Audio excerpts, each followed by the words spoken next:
Without overseas doctors, New Zealand's struggling health system would be flatlining. In the US, where I practiced, everyone was from the US for the most part, versus here in Palmy, I do not believe there's a single New Zealand-born emergency medicine doctor in our department. How dire would our situation be if we didn't get these doctors in from, say, the UK and the US? We would be even more on our knees than we already are. Hi, I'm Amanda Gillies, and today on The Detail, New Zealand's dependence on international doctors.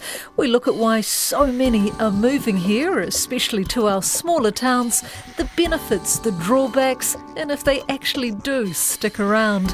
This story follows Timaru making a front-page splash in the States last month. Timaru found itself on the front page of the Wall Street Journal last week in a story about US doctors moving to work here.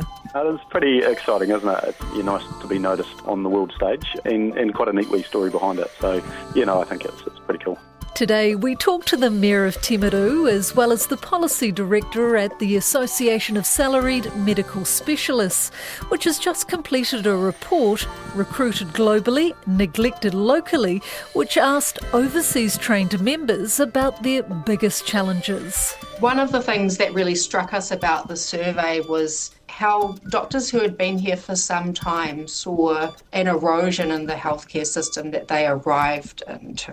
So when they came here, they found that they felt privileged to be here and privileged to be working in such a system, and now they see a system that is underfunded and increasingly run down, and it doesn't have the resources needed to treat the needs that they see every day. So that was a real shift, and it wasn't one that we expected. More from Harriet Wild in a moment, but first, Dusty Bratton. He's an emergency medicine consultant at Palmerston North Hospital. He moved here from the States with his lawyer wife a few months ago, chasing the laid-back Kiwi lifestyle. Me and my wife first visited here in 2018 on our honeymoon and just fell in love with the country and started kind of the dream of one day potentially living here. And then about a year ago, at the jobs we were both at, we were ready for a change and started looking around and decided it's time to actually make this dream a reality. So now here we are. Do you actually think it's easier to be a doctor in New Zealand, say, compared to back home? A very difficult question because there are certain things that were easier back home, and there are definitely certain things that are easier here. Back home, we definitely worked longer hours, and I feel like there was a little more stress involved at work. But then there are other things like here, I find the computer systems a little more cumbersome and complicated, and then navigating certain systems here are more difficult. How fragmented the electronic medical record system is. In the US, it's very common that there will be like one system that you kind of work on at work as far as it has all the patient information, allows you to order labs or x-rays, versus here it's much more fragmented. And I do feel like it introduces a place for error just because you have to kind of log in so many different applications or apps, and you end up spending a lot more time on the computer than I'm used to. So you spend more time looking at a computer screen than with a patient here than I did back home. And I do feel like that's probably because of how fragmented the electronic medical record system is. So it's kind of a mixed bag. Some things are easier, some things are harder, and overall, honestly, fairly similar. What about pay? This is a very personal question, but do you earn less in here or less over in America? Yeah, so again, that was a difficult thing for us to come to terms with because the pay is much less here than it was back home. And that is also compounded by the fact that back home, my wife was a practicing attorney. She was a criminal defense lawyer in the States. And here she is pursuing her law credentials right now and taking classes at Vic. So she went from having a good income to not having any income. And I would say my salary, I make about a third to a fourth of what I did back home. So it was a big pay cut for both of us. But the lifestyle just meant so much more? Yeah, it did. And we were just ready for a change. We wanted it to be somewhere different. At the times we have visited New Zealand, we absolutely loved it. And we were ready for something different. Just a kind of a new adventure is kind of how we were looking at it. What about the differences in culture? Are you learning about, say, the Māori culture and how things work differently this way? Has it been much of a shock to you? It's been a huge shock. It's been very different because that is a culture that prior to living here, I did not really know much about. For the Maori specific, I had very limited knowledge coming into it. And so it's been a learning process, and it's been one of the more enjoyable things at the new job. Kind of opened my eyes to a world that I had no experience with prior to this. I love that, Dusty. Are you getting the appropriate sort of support and training and people teaching you the New Zealand way of life? Absolutely. I feel like the whole town, the whole hospital has been very welcoming, very helpful. When we first got here, almost everyone we met us with open arms. It's kind of a silly story, but one of the first things that happened when we got here that kind of cemented that we were in the correct place is we were trying to get some furniture on Facebook Marketplace, and we needed to measure to see if it was the correct size to fit in the back of our rental car. So I went to Bunnings to buy a tape measure. And when I went in and told the salesperson working in the front I was looking for a tape measure, she offered, do you want to just borrow the tape measure and bring it back since you need it for just one thing? and me and my wife just looked at each other and laughed, because you would never get asked that in a hardware store in the United States, if you could just borrow something and bring it back. So that was just, again, I've had so many experiences like that here, whether it be in the city or in the hospital. Everyone's just been really lovely and welcoming. Oh, welcome to New Zealand. That's fantastic. Are you surprised, though, with the the growing number of international doctors from the US, from the UK, China, wherever, coming to New Zealand? Yeah, that's been kind of shocking. Where I practiced before, I guess that is another very good difference to highlight. In the U.S., where I practiced, everyone was from the U.S. for the most part. You had a occasional person that was graduated from a foreign medical school, but it was definitely the exception more than the rule. Versus here in Palmy, I do not believe there's a single New Zealand-born emergency medicine doctor in our department. Everyone is either from the U.S., from the U.K., from Malaysia, from China. And so to meet people from different backgrounds, different training, and different experiences, it's been really enlightening. And it's been really cool, honestly, to work with people from such a diverse background and see how, even though we have trained in different countries and maybe in different primary languages, the medicine is still the same, and there's a lot more similarities than differences. Did you just say not one doctor in the ED where you work is born in New Zealand? Correct. Yeah, I'm 99% sure. Yeah, I'm pretty sure none of us are born from New Zealand. I believe there are a few people that were either born in the UK and then did a lot of their training in New Zealand, but I do not know of anyone that is born in New Zealand that is an emergency medicine physician in our department out of the 17 or 18 of us that there are.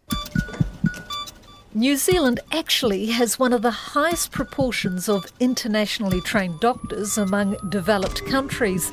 Last year alone, international medical graduates made up more than 40% of all doctors working here, and about 70% of new registrations each year are overseas trained doctors. There's currently about 20,000 odd on the register in New Zealand. That's GPs and specialists at all levels, including trainees. But there's about 8,000 overseas or international medical graduates working in New Zealand at the moment. Harriet Wild says we don't train enough Kiwi doctors and don't do a good enough job to keep them here, but we do offer an attractive lifestyle to international doctors. Something that we saw from our survey is that the quality of life, the work-life balance, and New Zealand's environment are major drawcards to bring doctors from all over the world to Aotearoa, but also political differences. And it's no secret that when elections have happened in the US, there's tended to be a spike in Americans looking at places like New Zealand, and that's across all professions, not just the health sector. Interestingly, since Trump has been in, have you seen a peak in the number of doctors coming from there in the sort of more recent years? It seems to be more popular, but the greatest number of doctors that do come to New Zealand tend to be from the United Kingdom. Oh, UK is our number one. Yeah, in our survey, I think that tracks with doctors from the UK tend to be one of the biggest countries and providers of doctors here. But the Medical Council data is looking at doctors across their whole career. So that's doctors who are freshly graduated and maybe looking to do a bit of an OE, right through to the senior medical officers and consultants that our survey covered. For those older ones in particular, is it burnout, is it pay, or is it just because they want a better lifestyle which they think they will get in New Zealand? I think it is a lifestyle. I think that's a major factor. I mean, you can see from the doctors in Timaru that the Wall Street Journal spoke to, one child was bribed with a pony. So I think there's definitely some lifestyle factors that are really attractive. But also the United States health system is internationally recognised as hugely expensive, massively driven by its insurance base, quite litigious as well. A staggering number of patients are bankrupted every year through health expenses, and for many doctors, they don't want to continue practicing in that kind of context. They're looking for alternatives. I bet. And what are the benefits for us of having them here? Well, I mean, there's huge benefits, both from the breadth and the depth of the knowledge that they're coming with. They're bringing connections to universities, to international research institutions. Our medical students and registrars are getting hugely valuable experience and building networks and connections with these doctors. And in turn, those doctors are getting something from us, and their families are too. And what about drawbacks? Because it's not always easy to, A, move across the other side of the world, work in different hospitals, and also for our doctors and medical staff to have these people from the outside coming in. Yeah, there's a massive set of challenges, and that's not just with anyone moving countries. With the health sector, there are layers of differences, and one of the things that we found from our survey is that very few international medical graduates, when they're coming to Aotearoa, were getting any sort of orientation on the New Zealand health system. And we do have a couple of more interesting quirks that one may not experience depending on where they come from. For example, our primary care general practice layer of the health system is largely privatised. There are user co-payments with that. And we have things like ACC and Pharmac and things that may not be totally reflected in the country and system that they're used to practicing in. And that could lead to this. There's high turnover, with more than 60% leaving within 2 years. Now, I want to know, Harriet, once we get them here and we train them and they get used to the beautiful lifestyle, how good are we actually at retaining these doctors for years? Are they only here for 1 or 2 years, or are they in here for the long haul? I think that the members that are coming to join ASMS, and we're the union for senior doctors and dentists, that they tend to stay for a longer time by and large. And the ones in our survey, while it was an opt-in survey, the majority of them had been here for more than 10 years. They're looking for a complete lifestyle transformation to build a foundation here. There will always be a group that are more transient and continue to look for other opportunities, and that may be to do with their particular specialty, branch of medicine, research opportunities, things like that. And when they get here, I know there's the story about Timaru, but are they going to the sort of our smaller towns, or do they prefer being in the big cities? You know, obviously if they are chasing a bit of lifestyle. Well, I mean, if you are chasing a bit of lifestyle, I think somewhere like sunny Gisborne, beautiful Timaru, there's a major draw cards, and certainly the health system does put a lot of effort into emphasising the lifestyle factors that are maybe a little bit more accessible outside of the main centres. But having said that, the conditions in which we are requiring doctors to work, and that includes things like being on call frequently after hours and long hours in clinic, may mean that some of those lifestyle factors are less readily available when people do arrive here.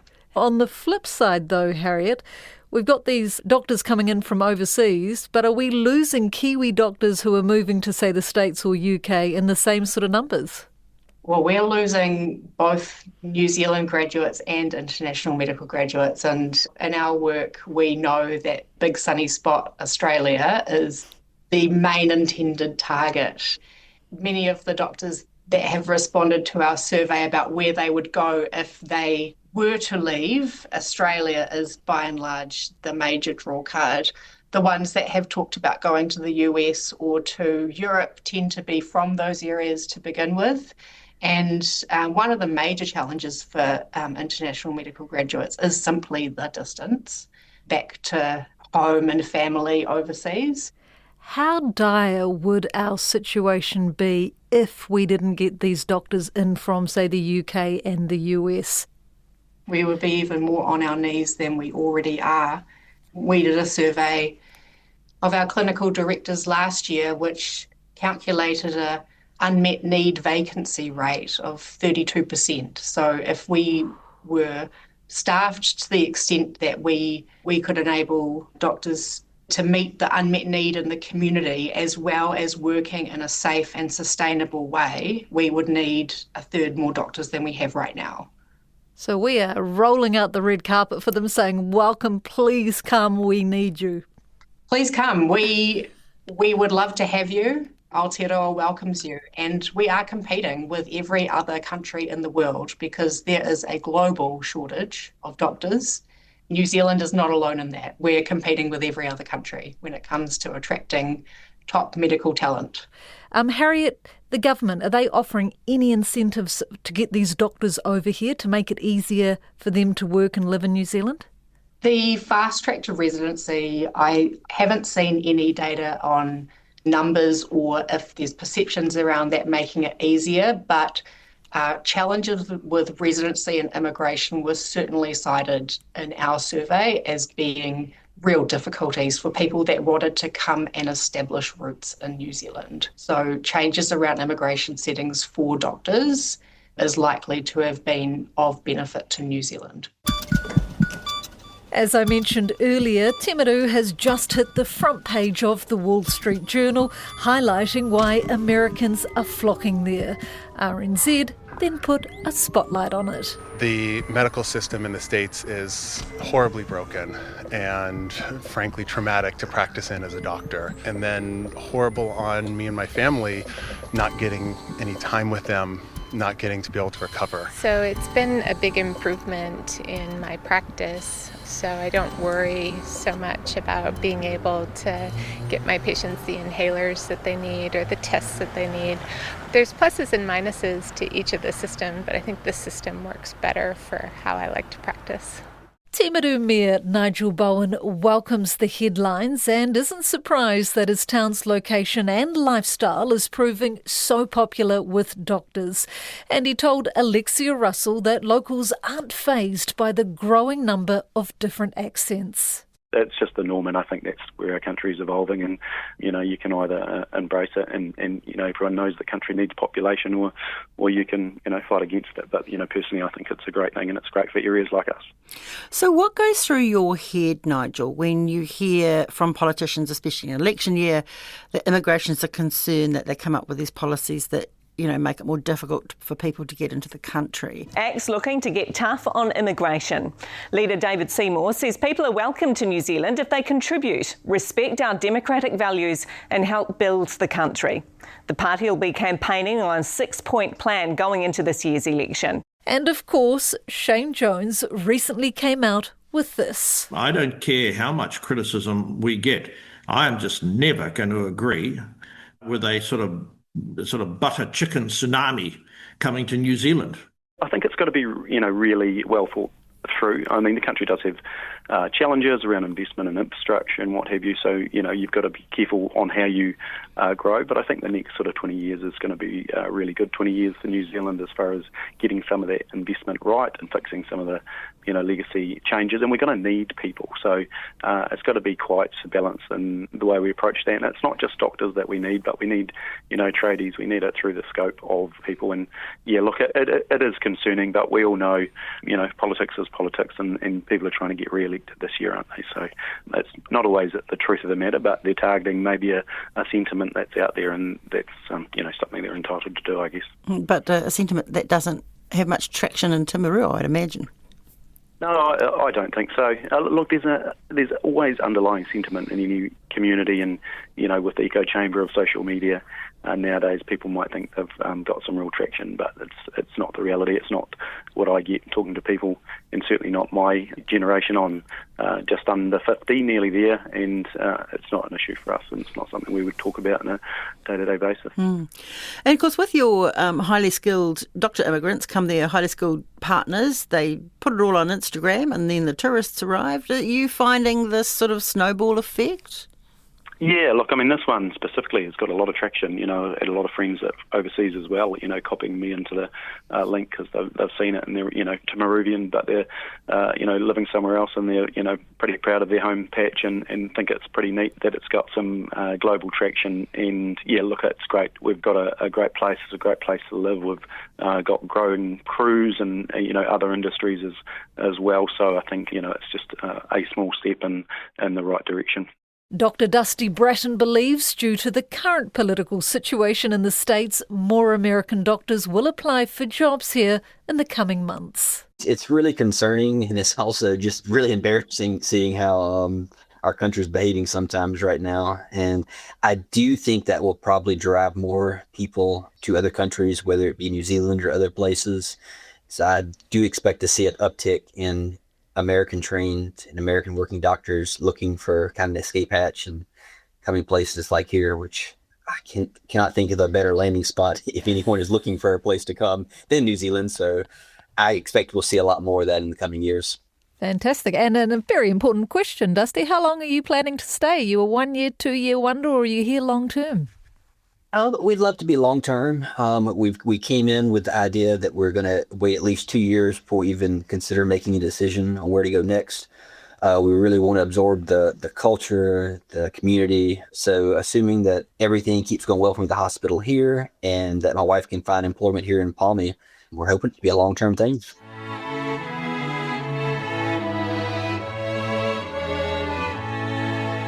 That's it for today. The Detail is a newsroom production supported by RNZ and New Zealand On Air.